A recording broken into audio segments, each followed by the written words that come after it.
You ready, sir? Yes. All right. We open the book to 133 Public Works. Mr. City Manager on.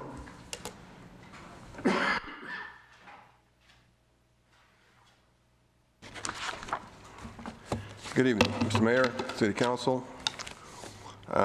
We'll start on 133 with the Public Works Administration component. This division is the hub of all public works services rendered to the city and its residents under the direction of the Public Works Director. The areas of responsibility for this department include solid waste collection, recycling, equipment maintenance, street maintenance, capital projects management, water filtration, wastewater treatment, and all related services of these divisions. This division is responsible for the management and control and management of mosquito control program also. The 19 objectives have been already accomplished. Under objectives for 2020, one is to update the city stormwater management database to meet new MS4 permit requirements.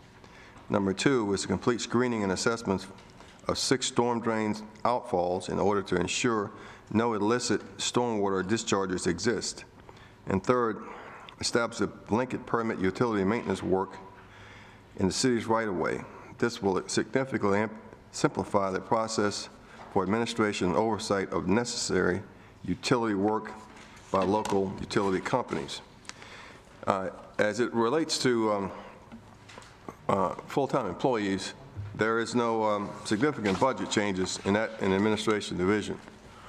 As you'll note on page 134, the overall FTE account is 13.1 for this division, understanding that the intern listed at the bottom there is a work study student, and of course gives us an opportunity to train and influence young people.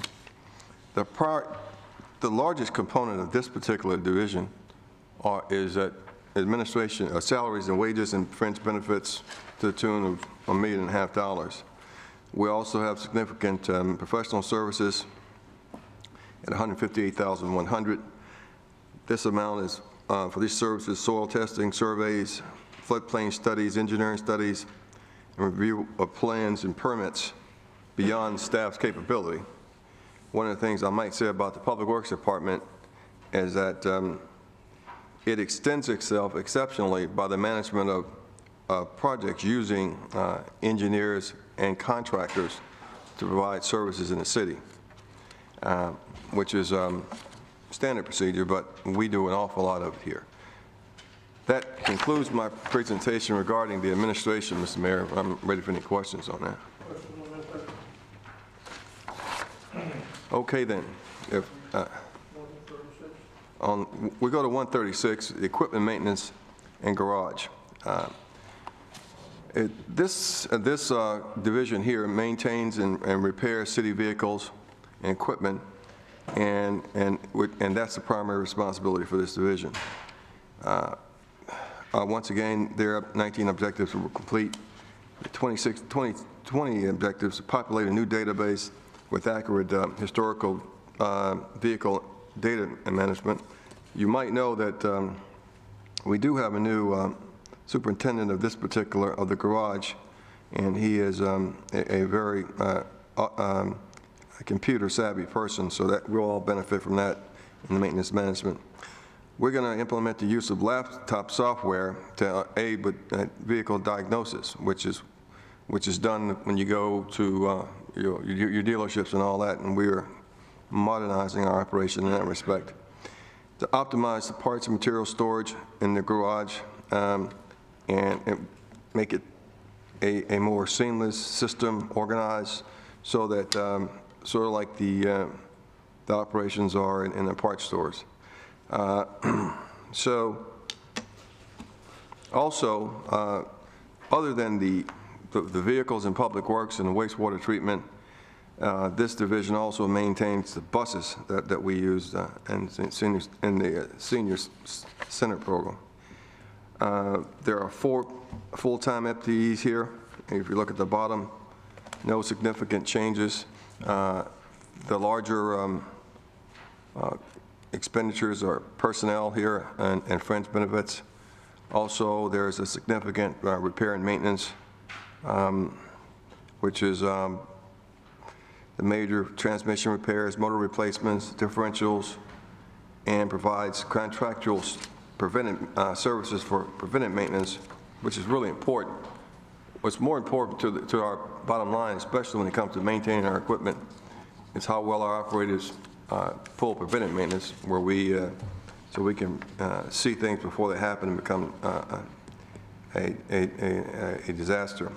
Also, we have repair and maintenance of the building, $92,000, and in our operating supplies is $160,900, and those are parts and tires and hardware and gasoline for our police, water and wastewater and solid waste divisions. Any questions regarding the garage operation? Yeah. Questions, equipment maintenance garage? No. Oh, Yes. Go ahead, That's okay. Dr. Singh. Yes, this question is specific to public works vehicles, but also just all the general vehicles within the city.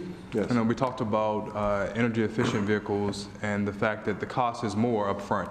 But I have the Green Fleets resolution from the Environmental Advisory Council, and I'd like for us to take a look into that a little bit more. And so where they specify that in improving the energy efficiency of its fleet, monetary savings will result in long term. They also specify that the Green Fleet policy, which they're asking for the city to look into, addresses the management, operation, and procurement of fleet vehicles under the control of the city in order to improve energy efficiency of its fleet, reduce emissions from its fleet, and increase the capacity of the fleet to save municipal tax dollars. And so just to take a look at, I know that you said the cost up front might be more, but it could save us money in the long run and help our environment. Well, there's already a policy in place that requires us to look at purchasing electric or hybrid vehicles when it's not cost prohibitive. One of the problems we ran into, for example, last year we were going to buy a sedan for Public Works. And it was a $8,000 to $9,000 more expensive vehicle when we could get through a contract, a state contract, we could buy the vehicle for $16,000 rather than $24,000. So if it's the council's intent that we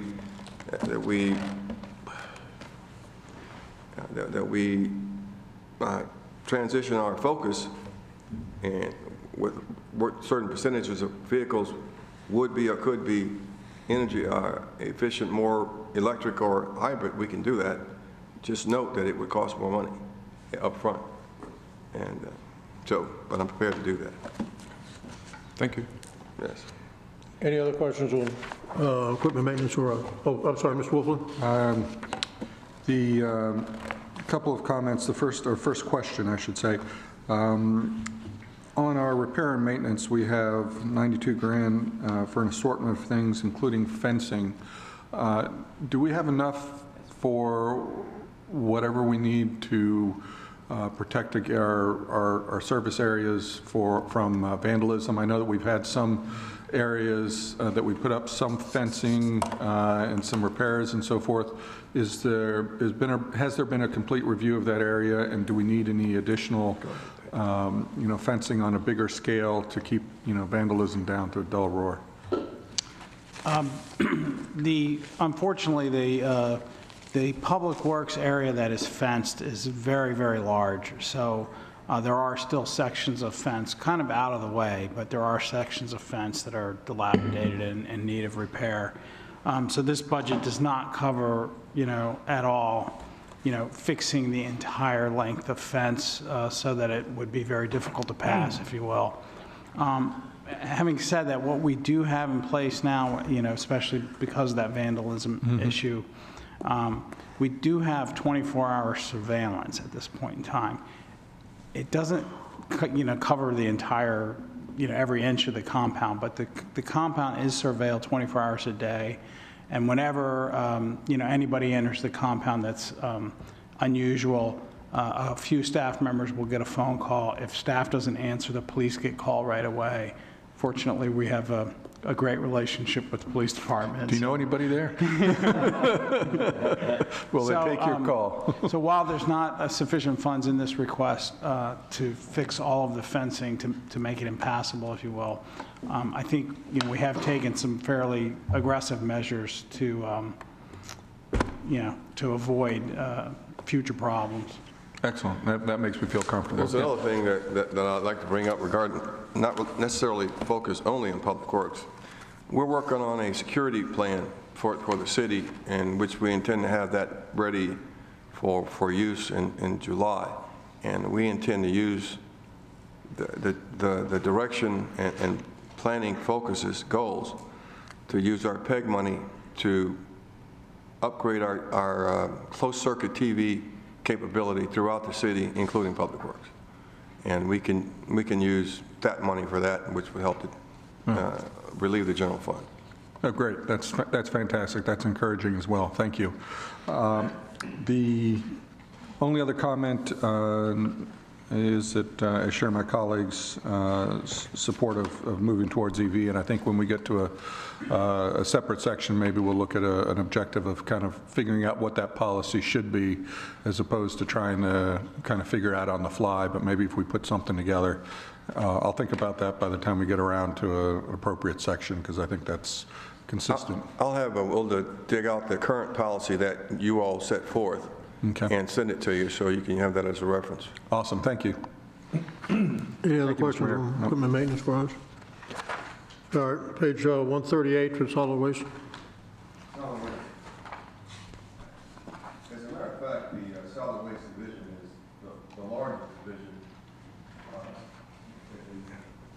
in the city, and therefore it's and arguably more complex and more necessary. I was told by Dick Conti when I was a young assistant city manager that there was a couple of things we couldn't get wrong. We had to pave the streets, and we had to pick up the trash and recycling. Otherwise, the residents would be at our doors with pitchforks and torches wanting to run us out of town. And of course, we don't have any problems with that, because we have one of the best organizations that I've worked with. The collection and disposal of the city's solid waste is this division's primary responsibility.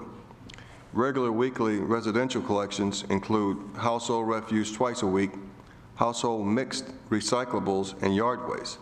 The division also collects from residents by appointment metal and tires and recycling. Funds also provide for the disposal of composting of other debris generated in the city, including annual leaf collection and storm debris. As you can see, we've accomplished our 2019 goals. The objective for 2020 will be to have at least one recycling drop-off day in the city, which could include paints, styrofoams, or shredding, and possibly electronics. We're still working on the final plans there. But all of those were successful events in the last year or so.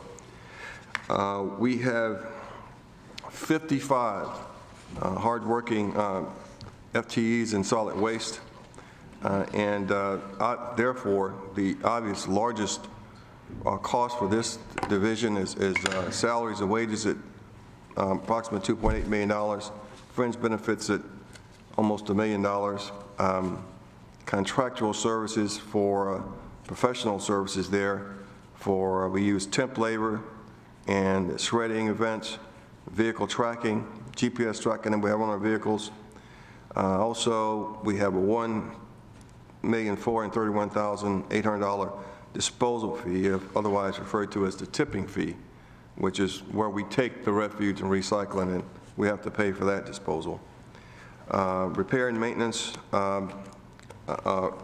that's primarily for our trash trucks. I mean, for the record, we're 18,000 residences in our city, and so in order to pick up the trash twice a week and recycle, we have 14 trucks out on a daily basis, trash trucks, and we have four or five spares, because as you all know, sometimes mechanical things fail, and we simply cannot fail with our solid waste collection. And they do a really good job of working together down there in Public Works keeping those trash trucks up, and they cost nearly $200,000 apiece, as you might think. Of course, if we flip over here on page 140, you'll see that another large expense are operating supplies, including tires, lights, batteries, ignition parts, and of course, our fuel for our trucks. That concludes the discussion on solid waste. Happy to answer any questions, Mr. Mayor. Question solid waste, Mr. Stepp? Oh, nope. Sorry. Any other questions on solid waste? All right, 141 for streets. Streets. The responsibility of this division include all street and sidewalk maintenance, as well as street and traffic signs, posts, snow removal, ice removal on more than 192.6 miles of city streets. We've accomplished all the objectives for 19, as you can see. The objective for 2020 are to replace 300 street signs during the fiscal year. The street name signs replacement program began in 2016. Replacement priorities are based on condition and age. The goal is to get at least 300 signs done by June of next year. Continual annual sidewalk repair program to address sidewalks in the worst condition. And also, we organize and inventory street maintenance materials stored in the yard of Public Works. If you flip to page 142, there's no significant FTE change here. We have 25.7 employees in this division. Again, the biggest expense is $1.5 million for salaries, $511,000 for fringe benefits. Rental of equipment is important here. We rent larger loaders. We have dump trucks, barricades, additional equipment, which includes extra truck rental for the leaf collection and the scissor lift for radar signs, and the contracts that we use contractors to remove snow. We have a core a membership within our division, but with 192 miles of streets, we need contractors, and they're pretty reliable.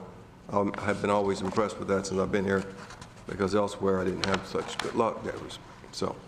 The other large expense that we have are, of course, the street lighting and cleaning.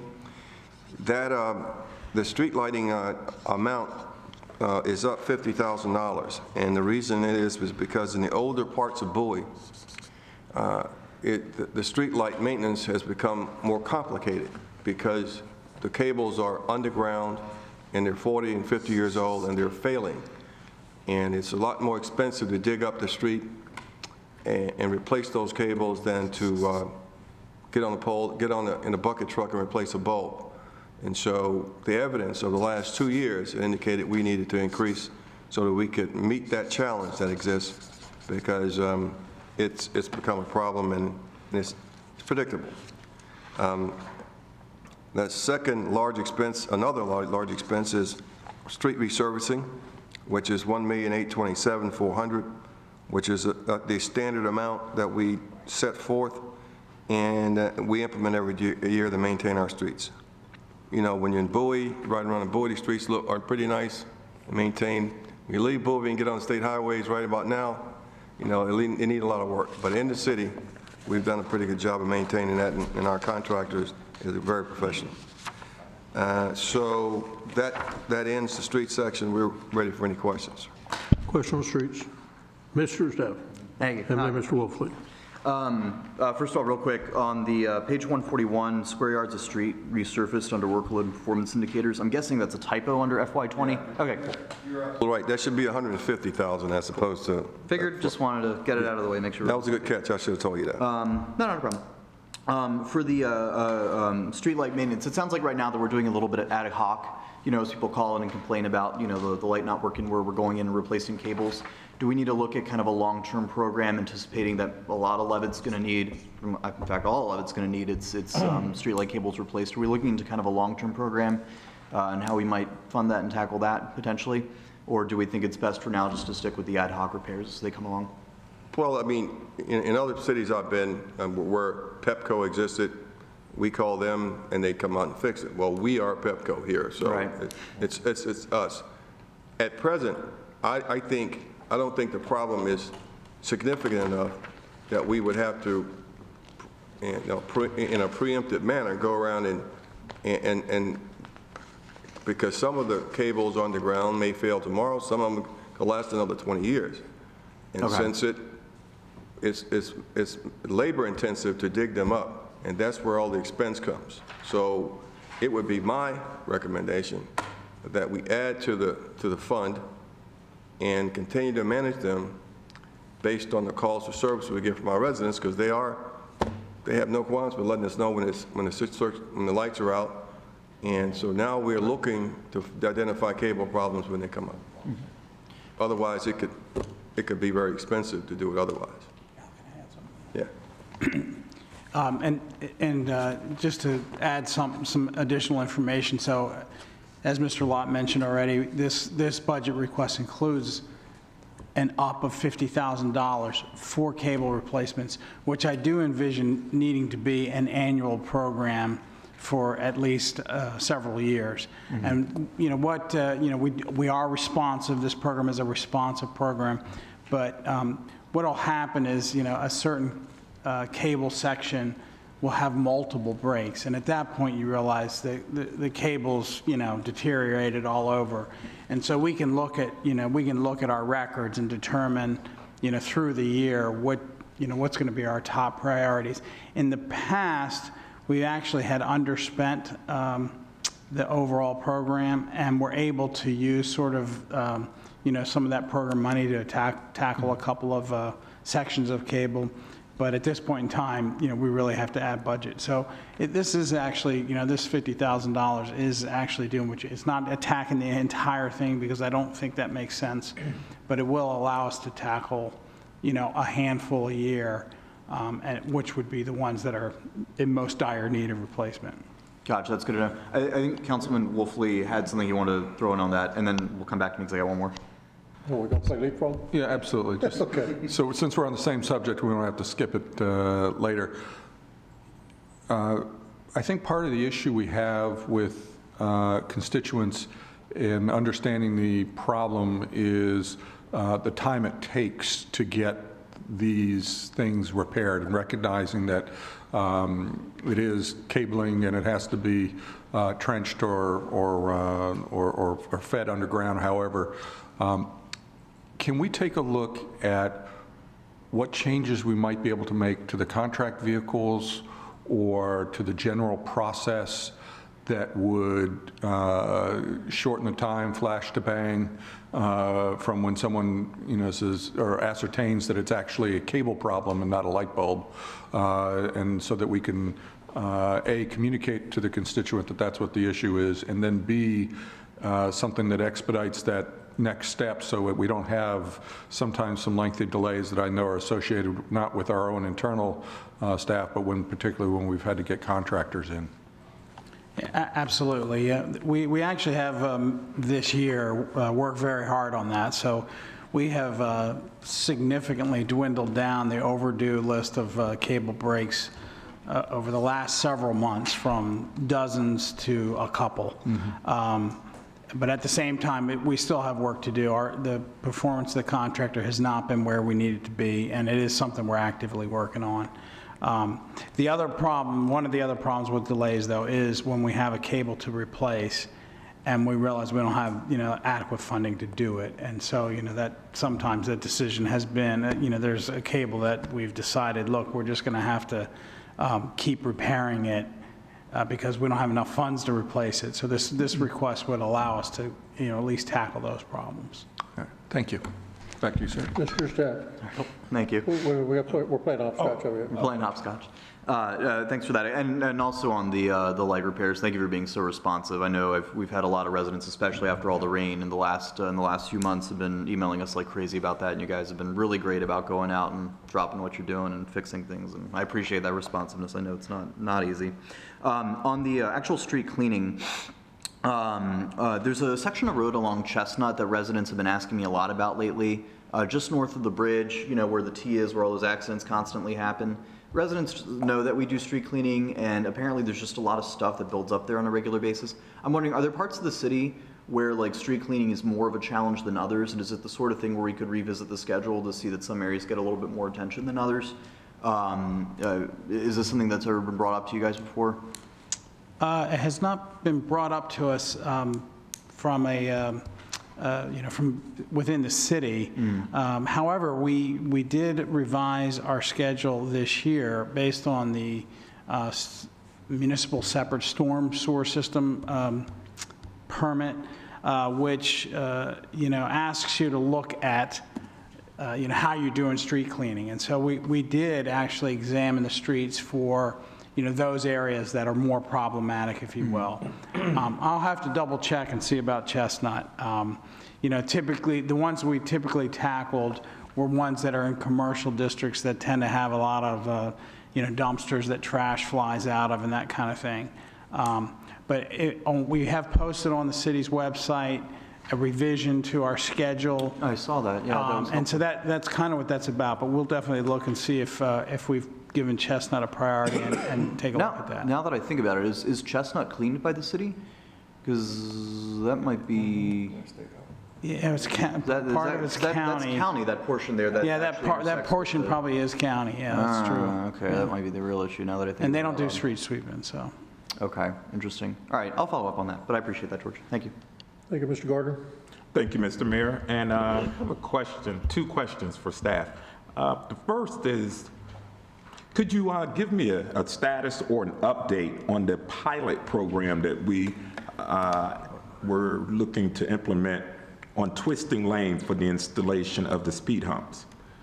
Mr. Gardner, it's our intent to have that completed by the end of May. We fell behind on that one, but we'll order the temporary speed humps and have that all in by on or before May the 31st. Okay, thank you for that, City Manager. And my other thing is, I personally have taken a number of requests or individuals who say along our streets they have seen an uptake of trash, and I must say I agree with them, like debris, cups, fast food items, those sort of things. And it's typically during the months where the weather becomes warmer, spring and summer months, when there are more people out driving and about, so they're tossing things out of the window. And it begins to be an eyesore, and we always have a reputation of having a very clean and yet emerald city. So I wanted to know if we could perhaps, I know each summer we pick up some youth in our different departments that are interning, if we could even look at a few youth that might even just spend time with or the parks or whomever, whichever group handles this, and spend time dedicated just to picking up trash along our streets, more visible areas, the main, like 197, our city streets, but definitely around that area, around the town center, international. You got the street sweepers go through twice a year. Yeah, twice a year, but that's not really good. The spring and summer months, anywhere between now and let's say October or September, to picking up some of the streets and debris, because I've seen a massive intake, and I've gotten a number of residents that have said to me, it's just not as clean as it used to be. So I don't want that stigma. I like to be proactive. Can you there. give us some kind of recommendation on that? Yes, that would be great. How something like that might work? Well, I know there's some concerns jump in my mind right away about safety and insurance and all that other stuff too. Yeah. I'm not sure, we worked with Prince George's County last summer, and we intend to do it again. They have a program where the high school children come over in the 10th and 11th grade, and they work in various offices but we have not had any, I don't think we had any working out in the field like that. I'm not sure that's what their kids. Well, and if not even we will certainly make an inquiry. Yeah. But if I could get the names of those streets, and I will send those over to you. And we'll get right on them. I'll send those over to you. And even, I don't know if even the Department of Corrections have inmates that are dedicated to that area. But I must, on a personal level, a personal note, and from some of the residents, I've seen an uptake in debris along the major roads here in Bowie. Well, there has been a challenge, I think, along 197, where it crosses 50, and in the areas that aren't maintained by our parks and grounds. And now it's improved since it warmed up, but it was a couple of times during the winter, things got a little dicey out there when the state was a little slow on their maintenance. But if I can get those names of those streets, and I'll ask the Prince George's County folks if they want to have the kids doing manual labor like that. I'm not sure. I think I know what the answer is going to be, but we'll certainly ask the question. All right, well, there's always a start, but thank you, City Manager. Thank you, sir. Go. Thank you. A couple of quick questions to follow up. Mr. City Manager, you indicated that twisting was going to have temporary humps, is that right? Yeah, that Perfect. when you made the motion Yep. in November, it was for us to take a look at the policy and see how we could revise it. We're working on that, and to put up temporary speed humps and monitor the traffic and see if it was effective. Perfect. And we intend to do that Wonderful. when we put them up. Okay, thank you. I just want to make sure I heard that correctly. Thank you. And you just spoke that you're working on revising the traffic, the requirement and the process. That's good too. I want to go back to the street lights. I see we got 50,000 for the wires, or 50,000 for street lights. Just out of curiosity, what's a street light cost? And how many do we have to replace a year? Is that the whole pole and whatnot? Yes. Not to worry. All right. Unfortunately, I don't have that That's- information with me. We could follow up. Yeah, that's fine. We have not had to replace a pole or a street light in the last 2.5 years since I've been here. But I'm sure we get a good storm, we may have to do that if somebody drives erratically and hits it one of them. Okay. Perfect. Thank you very much. I do appreciate it. Any other questions on the streets? Yes, this goes back to the speed bumps, and City Manager, we've had a conversation about Northview.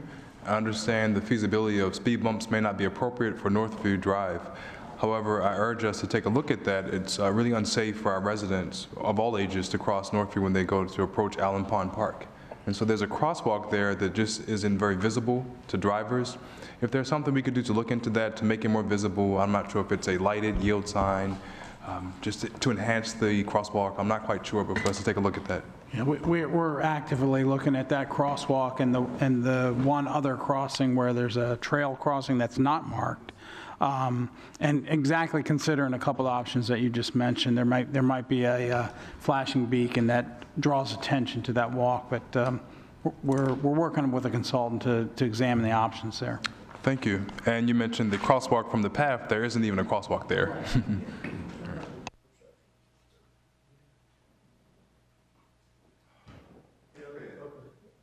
Any other questions? All right, stormwater management, starting on 44. Stormwater management, the description to provide stormwater facilities maintenance to the city stormwater systems. The services to be provided include cleaning, mowing the grass areas. This division provides services for the special tax district. The objective for 19 has been complete. For 20, one objective is to demuck the draining basin at Pin Oak Parkway and Hall Road by September of this year, and to repair the drainage channel in River Park Road by December of this year. And demucking means removing the leaves, branches, sticks, and all things that get in the bottom of these things and cause them to become ineffective. I happen to have a pond at my house. I have to have mine done once a year so my fish can survive. And I had 7 out of 9 survive the winter, just for the record. Here, this is a organization that was in Parks and Grounds. It's been reassigned to Public Works in this fiscal year, just to put people in the right locations. Salaries and wages, $398,100, and fringe benefits, $129,800.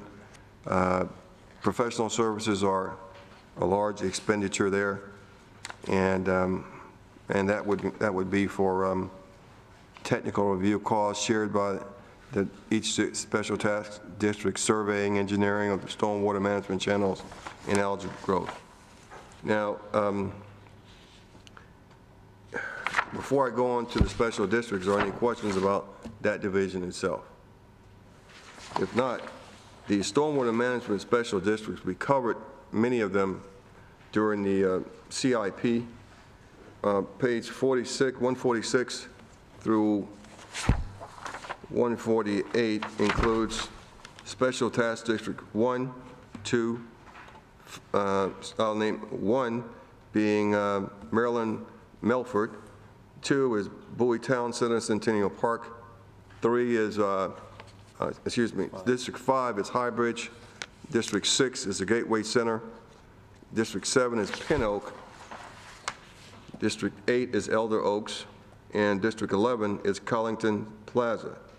And the monies that you see as associated with these particular operations indicate mowing and some general maintenance that are, in most cases, provided by contractors.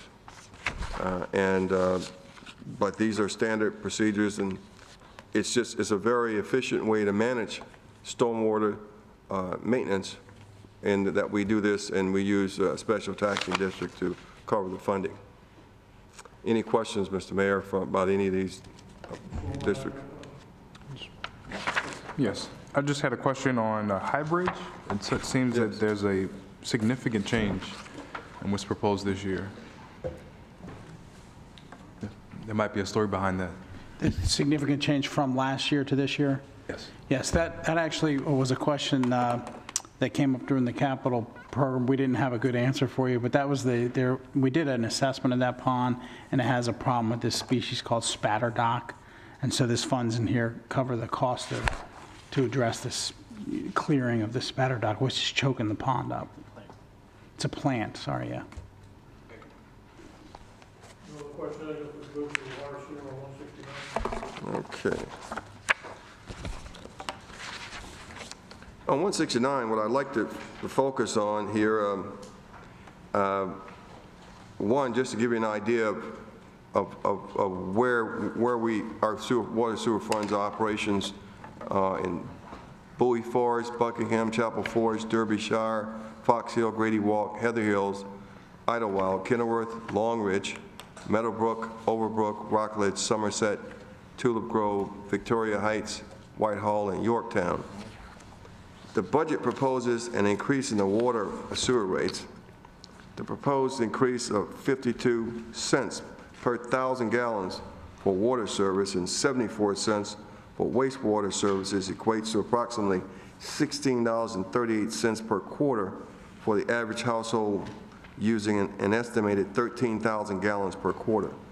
The increase will help maintain the financial stability of the fund. As you know, this fund has to be self-sustaining and cannot be dependent on the general fund.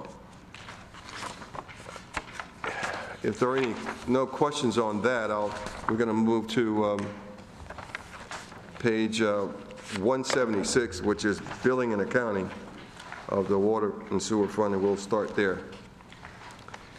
This activity is carried out by the staff of the finance department, whose duties are so interrelated with the overall financial activity of the city that separate personnel assignments are not practical. The department is responsible for billing, collecting, and accountability of all water and sewer charges, the monitoring and control of expense appropriations, maintaining and forecasting cash positions, investments of temporary idle funds, and providing for debt service requirements are continuous programs of the department. Okay, so therefore, since this is it's interrelated, it's all connected with the finance objectives and goals, and we'll touch on them then. You'll see that 4.4 full-time FTEs, and you have 13 people in your, and there are 13 people in the finance department. 4.4 FTEs are utilized in the billing and accounting associated with this fund. Obviously then, since this is personnel heavy, the salaries and wages and fringe benefits at 323, 389, 100 are respectively are appropriate expenditures. And repair and maintenance of office equipment and computer systems and other things associated with the water operation is appropriate. We're ready to answer any questions about billing and accounting. Question? If there are none. Yeah, Mr. sorry, real Stats. quick. Sorry? Yes, real quick. Last year we adopted a, hold on, I'm getting my glasses so I can look at you. Last year we adopted a program where we basically took on what WSSC was doing as far as billing residents who were on fixed or limited incomes. That's already gone into effect, right? Hi, Mr. Matthews. If you're referring to the capitalization program, yes, that went into effect 2 years ago. Oh, so we've had this for a while now? Right. Okay. Do we have any numbers on how many folks have taken advantage of this? If not tonight, Maybe, later, I'm sure. yeah. Could you restate your question, please? So, yeah, the program that we put into place where people could basically get a discount on their water and sewer bill if they met certain criteria, do we know if anyone's taken advantage? Right, we have about 2 people that have taken advantage of the exemption for the bay restoration fee as Okay. well as the additional capitalization fee. Gotcha, okay. Yeah. Pretty small so far. All right, good enough. Thank you. All right, let's proceed with the water. Let's proceed with the water division. I'd like to point out that there is a replacement page for the water division at your table. And This will be the new 179? yeah, yes, there's a new one. There's a new 179. Yes. It would be a new 178, 79, and 80. Right? Okay, so the division is responsible for the production and purification of the water supply for the city, which meets or exceeds the state and federal health standards. The water is fluoridated for health purposes, and the iron is removed by filtration, flocculation, aeration, and sedimentation process. Nice words. The cost of maintaining the water's distribution center is included in this division. They have either accomplished or are about to accomplish all the 19 objectives. The 20 objectives will be to complete the assessment of the water treatment system and develop short and long-term plant maintenance and improvement plans. To implement the automated control and monitoring of the plant process and operations. And 3, to exercise the water distribution system interconnections with WSSC to ensure preparedness for any water emergencies. There are no significant budget changes related to FTEs in this particular account. If you look at page 179 there, you'll see that the full-time FTEs in this division is 12.8. Salaries at 931,300, fringe benefits at 317,100. Contracting services are large. The other large purchase of gasoline and electricity and accounts for cost of missed utility at 221,400. Commodities associated with the work that's being done, hydrant replacement parts, meter parts, laboratory supplies, and other requirements for operating a water system at 157,600. One thing I like to point out, and is that under the improvements for other than building, 1,471,400, which is the water telemetry and automation at 47,000. Heather Hills water main replacement, 870,000. Additional hydraulic modeling and pipe testing of 20,000. And design for the first 2-mile pipe replacement, phase 1, at 250,000. We'll talk about that when we get to the CIP in more details. Tank coating inspection, $9,400, and meter replacement program at $275,000, which is quite a mission for any division. Mr. Mayor, we're ready to take any questions about the water division. Question, Mr. Wolfley? Quick question. On the update, which changes do we have, or excuse me, where are the changes vis-a-vis what was originally in for these 3 pages? The only change was the one that I just read off to you, in particular the improvements to other than the buildings, which would have been in the proposed document. All right. But, so instead of $2,471,400, it's going to be $1,471,400. Gotcha. And I'm prepared to explain that when we get to the CIP. Gotcha. All right. So that's the only thing that, so the rest of the charts are all, Everything else is okay. Okay, All right, perfect. but it does change the bottom line, Jim. yes. I want to back up to the earlier part where we were talking about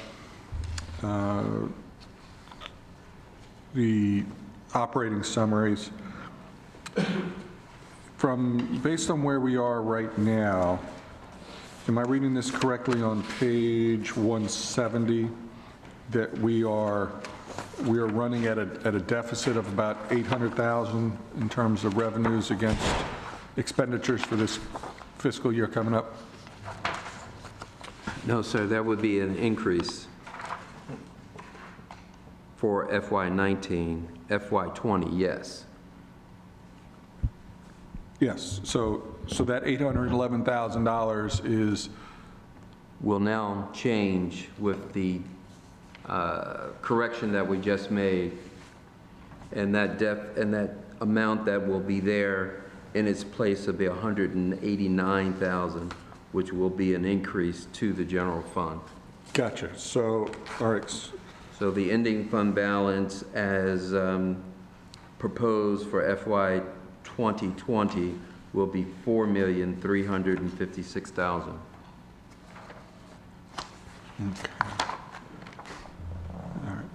Can you share those, do you have redone pages for those as well?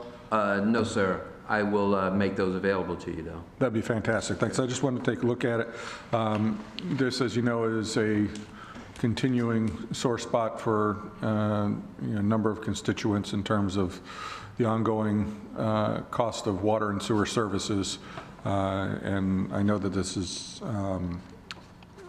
expensive stuff, and we got to make up for lost time, but people still have concerns about the increasing rates, which takes me to another point, which it's recognizing that we have a problem that needs to be fixed. Is there a summary of progress that we can put together to share with our constituents that explain what we've done to date, where we are in the upgrade process? I get a lot of people who are asking and saying, well, I don't see anything different. My water is still brown, or they still haven't given the green light on the flow in my area. And I know that we've got a plan in place, and I'd like to be able to have something that we could disperse to people, everybody who's served by the water and sewer system, to give them an update. And I'm not sure how we would do that. Maybe it's just a digital or some other version. I'm not looking to run up a bill, but I am looking to find some way to communicate the status of our efforts on this.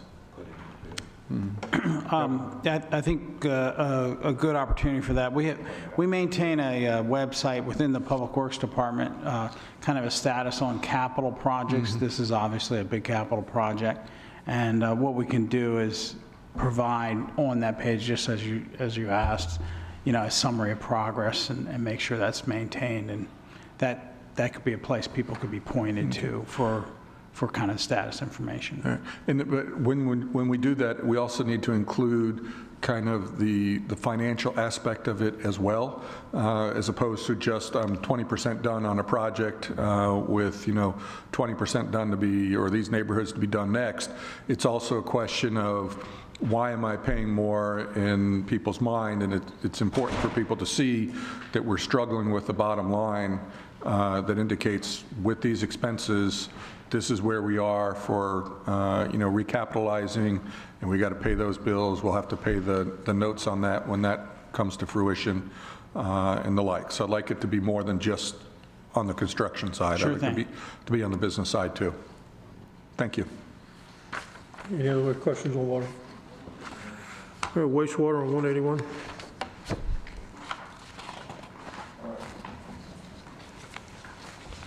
Okay, then, next one is wastewater. Wastewater, this division is responsible for the collection and treatment of raw sewage. This sewage is treated and returned to the Patuxent River in full compliance with state and EPA permits standards. The cost of maintaining a sewer collection system is included in this division.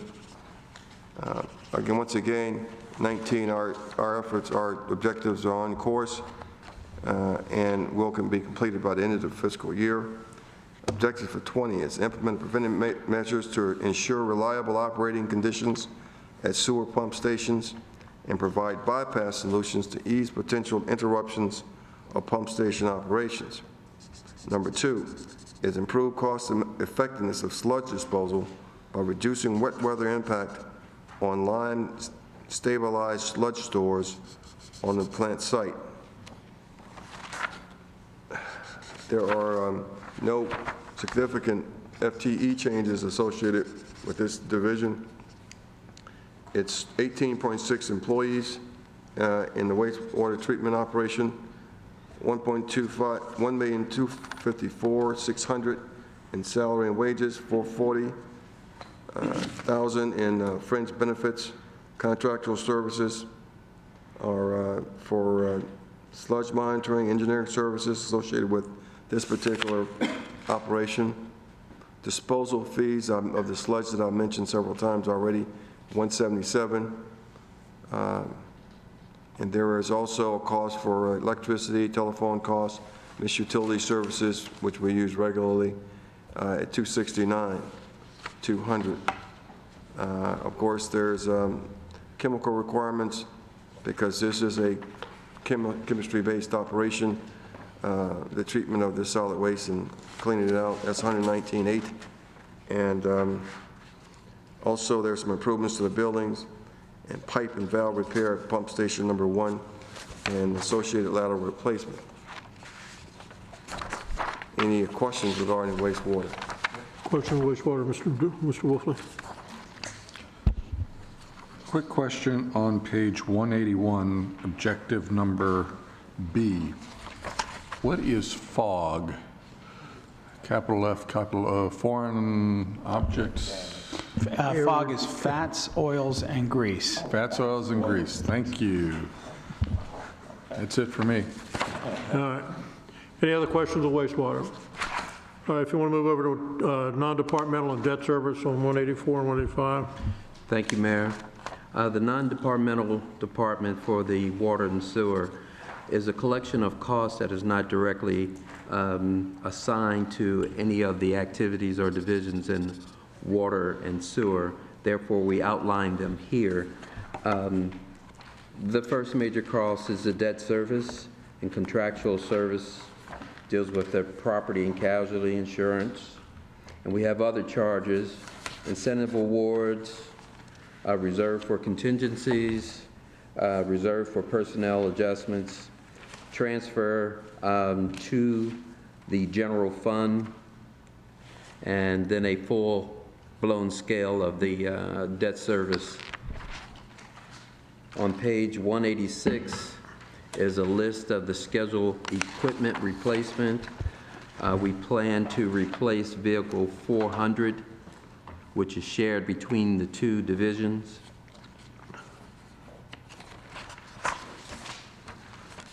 I'll answer any questions. Schedule replacement. All right, and if you move to page 269 for water and sewer CIP.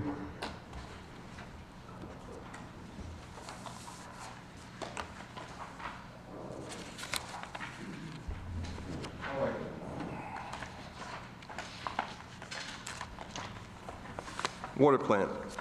This project provides improvements in rehabilitation and major repairs of the city's water production, storage, distribution infrastructure, including water filtration plants, water cells, storage tanks, and distribution of piping and valves. And right now, we currently have $64,000 set up for this particular operation, this particular plan, and wherein it will require the installation, if you look at page 270, install new telemetry system and controls between water plant, wells, and storage tanks, phase 2, $47,000, and vault ladder improvements of $17,000. Questions on water plant CIP? All right. 271. Roger that. This is a repainting of the water storage tanks. The city has 3 water storage tanks. The interior and exterior of the tanks require periodic repainting. We've got $9,400 set aside for that in 2020 budget. If you look at page 272, you'll see that it's a media lane tank planning design, $4,800, elevator storage tank inspection, and that would be our expenditure for repainting storage tanks. Questions on repainting? Wastewater treatment plant, 273. Yes, wastewater treatment plant of this project provides for major building renovations and improvements in the wastewater treatment plant. It's $244,500 for this. In 2020, we intend to repair exterior pipings at the pump station number 1, $164,500. Sewer lateral replacement, $80,000, for a total of $244,000. I encourage all of you at some point to go visit this operation just to see how complex it is and just take a look at the equipment and our really dedicated employees that we have working down there. Question? All right, now you got another new page here for us on 275, Yeah, this is the 276. second insert for the water distribution system recapitalization. And there are new pages here, and as I mentioned before, the city of Bowie operates a public water utility that serves approximately 79,000 customers, 2 of which are directly related to me. The water distribution piping suffers from significant corrosion that has caused degradation of the water quality and in some cases reduced flow rates. Water meters need to be updated. Water meters need to be updated for meter reading to improve meter accuracy. And this multi-layer project will complete the system's hydraulic evaluations needed to validate needed pipe replacements, investigate alternative methods of replacing water mains, and ultimately replacing 7.5 miles of city water mains in order to improve the flow and water quality and thus the brown water. In addition, the project will replace all water service meters with modern meters to simplify meter reading and improve meter accuracy. The city anticipates borrowing $3.4 million in FY 2021 to fund the replacement of damaged water pipes and replace water meters throughout the city. If we go to the next page, and this is where we look at what we're doing here, you'll see the additional hydraulic modeling and pipe testing is $20,000. Heather Hills water main that I mentioned before is $870,000. Meter replacements year 4 of 7, $275,000.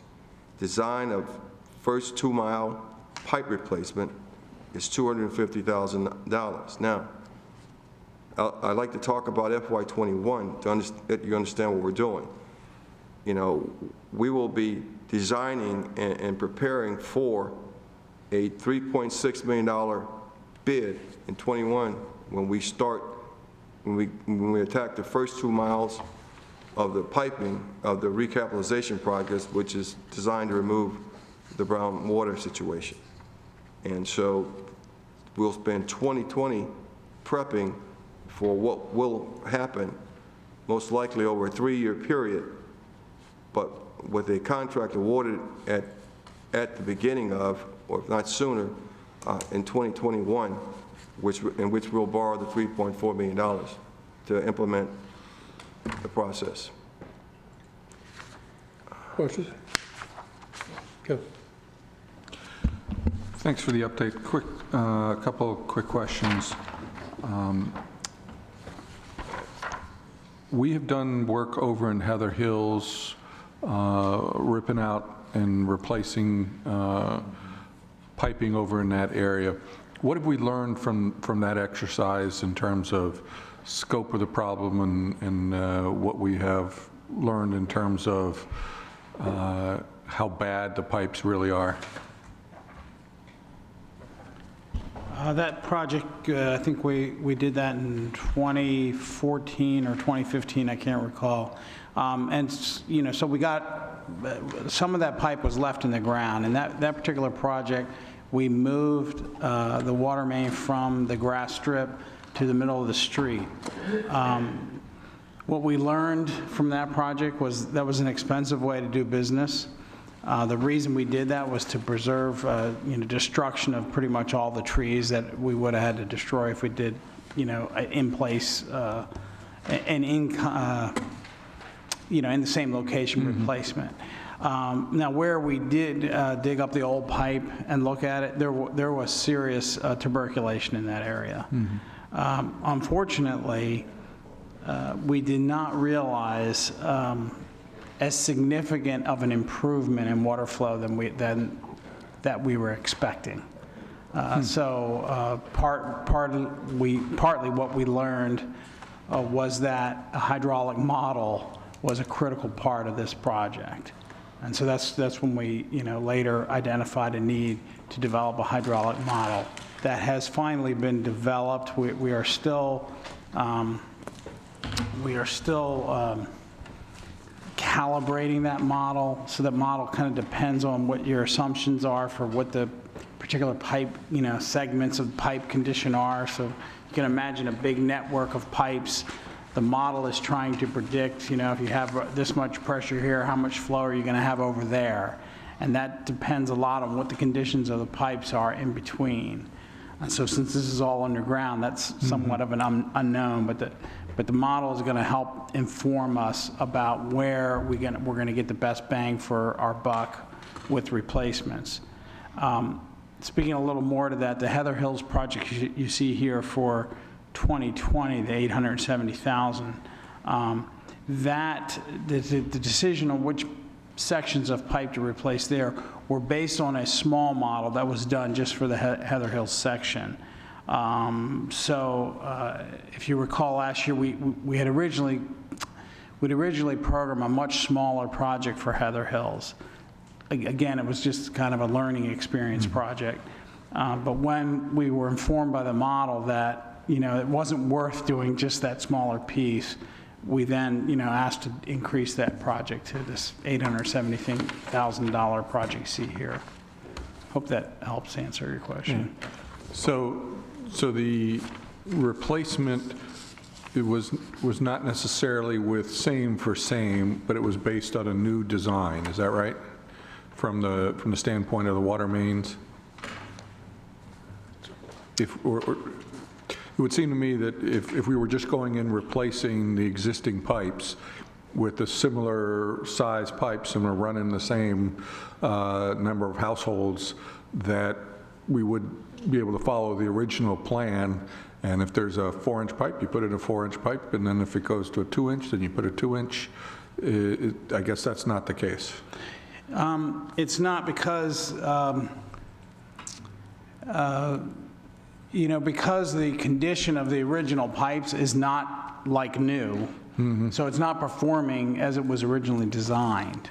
So, when you, with the electronic model, and you say, hey, there's a 6-inch pipe there, if I replace it with an 8-inch, what happens? That model can help inform you of that. So, and actually, so the Heather Hills project we did in 2014, we did replace a 6-inch pipe with an 8-inch pipe. Most likely, we are always going to go from 6 to 8 at this point in time. It's not a significant cost difference to put an 8-inch pipe in than a 6-inch pipe. Okay. All right.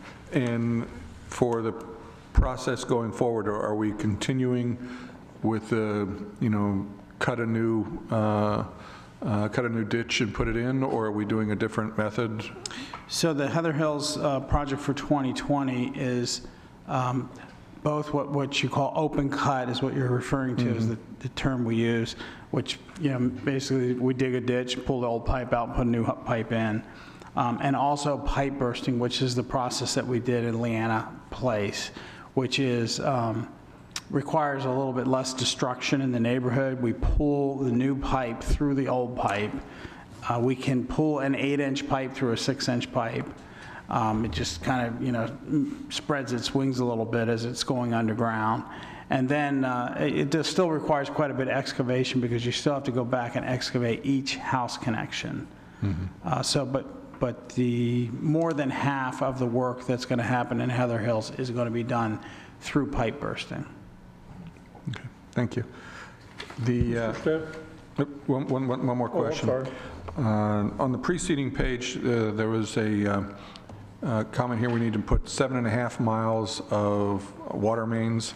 How many total miles of water mains? 90. 90. 90, that's mains, okay, that's plus, all right.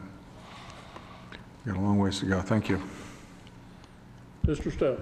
I just wanted to take an opportunity before we wrapped up tonight to just say a very big thank you to Mr. Stefanos personally and your whole Public Works team. And all the surveying that I do, Public Works consistently rates as the department that residents consider most important, and your services to be the ones they think about the most and also the ones that they tend to be happiest with. So things run smoothly enough that residents are able to take for granted the amount of manpower and attention to detail that goes into keeping things running effectively, but we don't take for granted the amount of manpower and attention to detail that goes into running your department effectively. So you guys have a lot of moving parts in your jurisdiction. You have a lot of challenges that you're facing. And I personally, and I think I speak for all of us, really appreciate the work that you do, Mr. Stefanos, and your whole team. And please convey that to everyone as we're reviewing your budget and going into the end of this budget season here. We really, really, really thank you for your hard work and for doing this often difficult but extremely important service for our residents. I'll pass that on to the dedicated team. Thank you very much. Yeah, Mr. Gardner. Thank you, Mr. Mayor. Pardon me, Mr. City Manager, you indicate that we will be borrowing $3.4 million in 2021 to fund replacement of damaged water pipes? That's correct. And we will be borrowing that $3.4 million in 2021 from where? Go to bonds. To be determined, yeah. I mean, we're Go going to, to bond sale. I mean, could we just go to, could it be a direct loan from our general fund? No. no, We cannot lend we can't from do our that. general fund? No. Okay. I mean, I do understand, but I just wanted it to be That has to known be for those that are it's a at home. self-sustaining process. Yes, I do understand that. Just for those that are at home, because I get this question all the time. If we have X number of dollars in reserve, then why don't we just fix the water problem? And I get this all the time, so I brought it up so that those viewing at home would have that answer, and it's not just coming from me. Okay? So you want to blame the rest of us? Oh, absolutely. Absolutely. But the truth is, it's a self-contained fund, and we can't take general tax revenue because, first off, it only Correct. covers about a third of the city. So. Correct. And I know I mentioned previously to two of my colleagues here, Mr. Wolfley and Mr. Estev, of my interest in having someone come out and provide an evaluation of the overall value of the water system, and then I'm not saying sell the water system, I'm saying maybe look at the possibilities of having it absorbed into a larger organization that could cover its expensive needed repairs, and thus providing residents in the city of Bowie that depend on that water, cleaner water. Now, I know in the past, my colleagues to the right of me suggested that perhaps residents would not want to sell their water system. And I've been able to take a recent poll to where those residents basically just want clean water. So they don't care who owns it or where it comes from. They just want to drink clean water and wash their linens and things in clean water. So just putting it out there again, I would like very much, because since I've been on the council, which now 8-9 years, that's the biggest thing I hear, water from my residents of Heather Hills. And I do want to thank staff for taking care of the most recent issue there in Heather Hills, because many have reached out to me and were appreciative of such. But again, the water continues to be an ongoing issue. And so I would very much like us to come with some sort of solution rather than continuing to kick the ball down the road. I just think we have to end this as soon as possible. Thank you. Okay. Just my recollection is the last major water line improvements we repaired was in Heather Hills, is that correct? Correct. Okay. All right, before we wrap up tonight, and while we have Mr. Stefano here, I'd like to, kind of bump on what Mr. Steff said. Your department is incredible. A lot of times people don't know you're in every neighborhood every day. And, they used to say that a football game is good if you don't even notice the referees. More often than not, people just don't even notice your people coming in and out, but they're there. They know that they know when they turn on the tap, the water's come. They know when they flush, it's going to get taken care of. They know when the trash is taken out, it's picked up. So your guys not only provide an incredible necessary service, but if you think about it, you're one of the most environmentally significant forces in the city, and you're one of the most health protection units in the city. So on behalf of all of us, if you could convey our deepest appreciation to the men and women in public works, refuse and streets, and the whole gang. We don't get a chance often enough to publicly say thank you for everything that you do, and I think you guys were present a month or so ago when we recognized the 3 men that were serving in Pointer Ridge. That happened during the course of their business to observe a young woman had fallen off a curb and was unconscious, and as a result of their actions, getting the 911 there and then stabilizing this woman, she survived, and it was really because of the 3 outstanding members of your committee. So, on behalf of all of us, we'd just like to, if you could convey to your staff in any means necessary, how much we note and how much we appreciate their work. And with that, Mr. Garner. Thank you, Mr. Mayor. I'd like to move to adjourn. Moved and seconded by Mr. Staff. Any question on the motion? All in favor? Aye. Opposed? Good night, folks.